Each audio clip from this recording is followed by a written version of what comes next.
Today's lecture will provide an introduction to accuracy, calculations, and terminology for GPS receivers.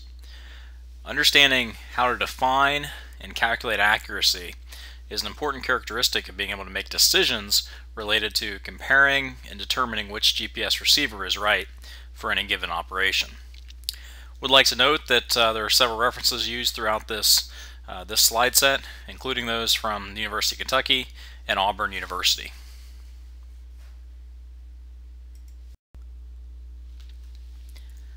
As we talk about GPS accuracy, there are two different pieces of information that we're going to be discussing.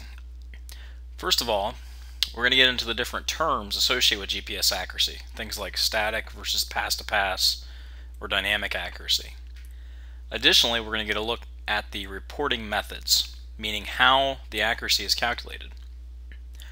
Both of these values or metrics are important to understanding when you're comparing two GPS receivers if you're truly comparing the same information. Without understanding the reporting methods or type of accuracy presented, it's easy to confuse the overall accuracy of a system. First of all, let's discuss some definitions. Static accuracy is reported as the accuracy of a receiver in a static or a stationary location. This is the most common type of accuracy that's presented. Typically, static accuracy data is collected by allowing a GPS receiver to sit stationary on a tripod or a fixed point and collecting data from that GPS receiver in form of NEMA data for a 24 or 48 hour interval. That data is then taken and statistically analyzed to determine the overall static accuracy. Dynamic accuracy is the accuracy of a receiver while it's in a moving or a motion environment. This is much more difficult to assess, although we will present some data during this lecture that shows some current examples of how this can be evaluated. Drift, or GPS shift, is an accuracy term that indicates the amount of movement or error associated with small deviations in satellite path or atmospheric differences. Essentially, as a GPS receiver sits stationary, there'll be some level of error that creeps into the system over time, and this error or offset distance is GPS drift. Convergence time is a metric typically used to discuss or in reference to dual frequency receivers, and this is the time required to produce the stated accuracy. So we may have a receiver that is accurate down to 4 inches, but it may take half an hour to reach or converge upon that stated accuracy. Pass-to-pass error is one of the more typical terms used to discuss how a receiver will perform in a typical agricultural environment. Pass-to-pass error indicates how much GPS drift or error we'll see over a short period of time, normally categorized as 15 minutes. The reason that we use pass-to-pass for many precision ag applications is that most of our ag vehicles, when used in a auto guidance sort of application, are able to return to the next pass within a 15-minute interval. So rather than the overall accuracy, what we're typically more concerned with is the relative accuracy over a short time. Year-to-year accuracy is a measure of accuracy over much longer periods, and this is important when you're trying to come back to a specific point a following year. Now that might be, for example, coming back to strip till or plant on top of a strip till zone, or if you want to come back and locate a tile line that has been GPSed in, then the year-to-year accuracy is an important term to understand and to keep track of. Typically, RTK systems are going to provide RTK systems will provide the highest level of year-to-year accuracy, while some of our dual frequency or subscription-based systems can also provide year-to-year accuracies of 8 to 10 inches.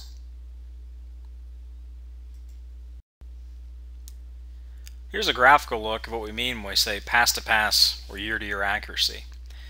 If we're in a WAS system and we have multiple vehicle passes that are within 15 minutes of each other, we should see this normal spread or variation in passes of somewhere along the lines of 8 to 10 inches over a short duration, 15-minute interval.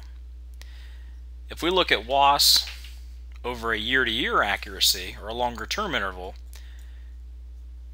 that path error could be anywhere from 1 to 3 feet under the same WAS correction. So in a pass-to-pass scenario, WAS makes a lot of sense. In a year-to-year scenario, it will not provide the type of accuracy that we're typically looking for in precision ag applications. Now, what's causing this drift or this change in overall accuracy? Well, the core fundamental piece that is causing drift is issues associated with the accuracy of the correction method and how localized it is to our receiver. So as GPS errors increase associated with things like atmospheric disturbances or satellites being slightly out of orbit or reduction in overall number of satellites that we're able to capture, as those factors change, our overall accuracy will change. And the key take-home point is that the accuracy will degrade based on a factor of time. And the longer time window we have, the more the accuracy will tend to degrade, or the more drift will tend to build up in our system. So when we evaluate what GPS accuracy is required, one of the first things we do is look at what type of application we're going into, and do we need RTK type accuracy to fulfill that system requirement.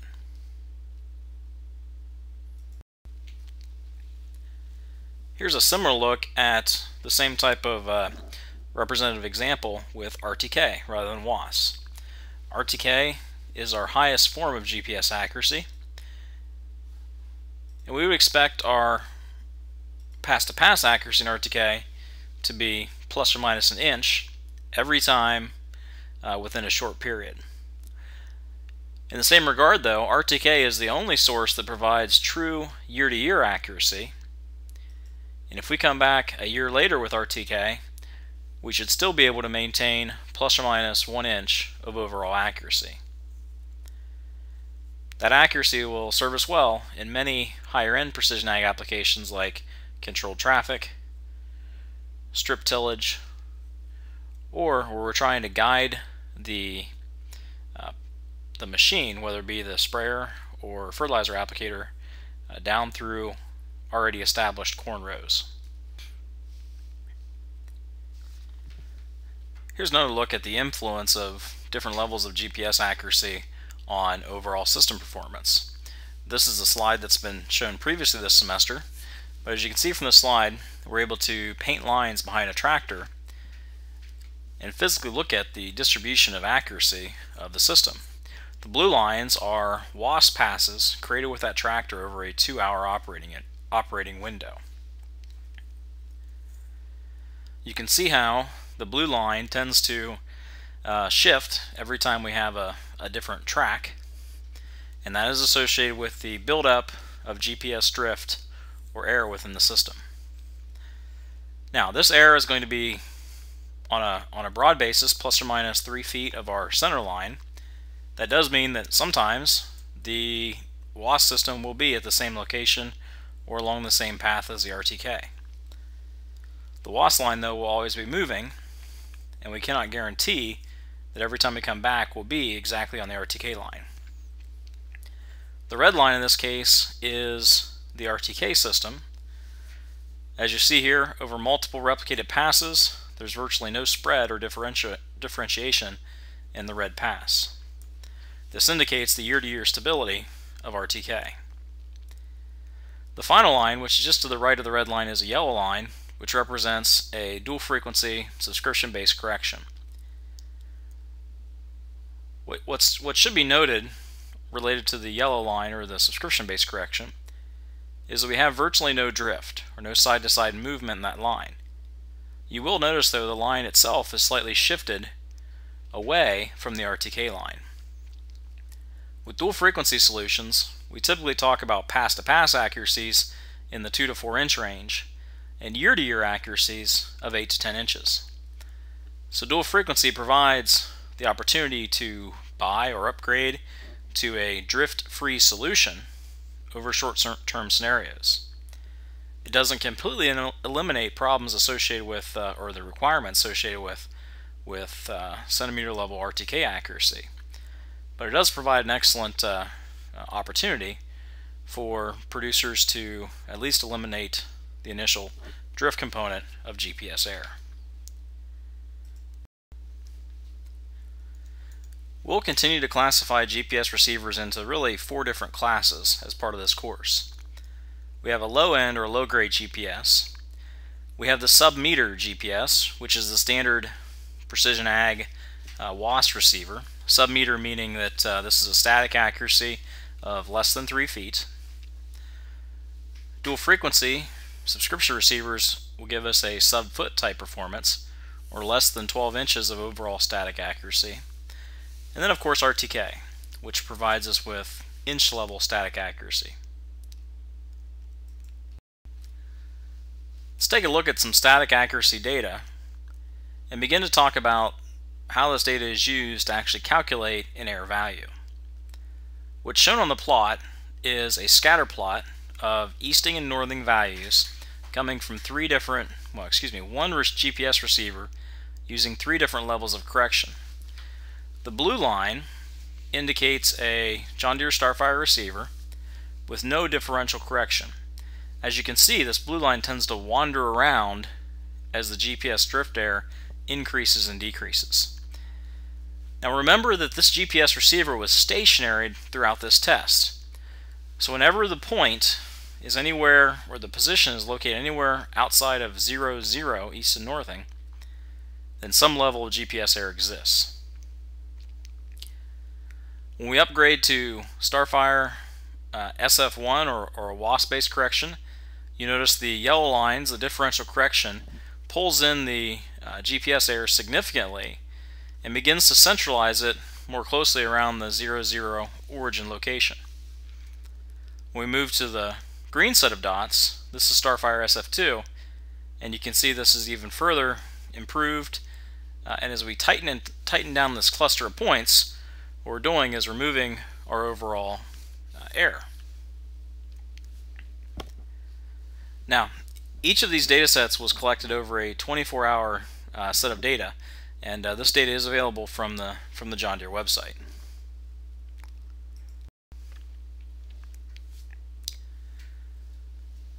The errors that exist will come from a variety of different sources.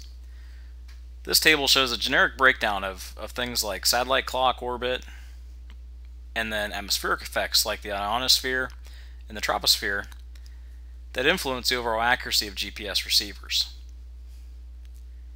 You'll notice that differential correction takes care of some of these errors completely, while others it only mitigates, and some of them it has no ability to influence. For example, if we're having multipath error at the location of the GPS rover, it's virtually impossible for our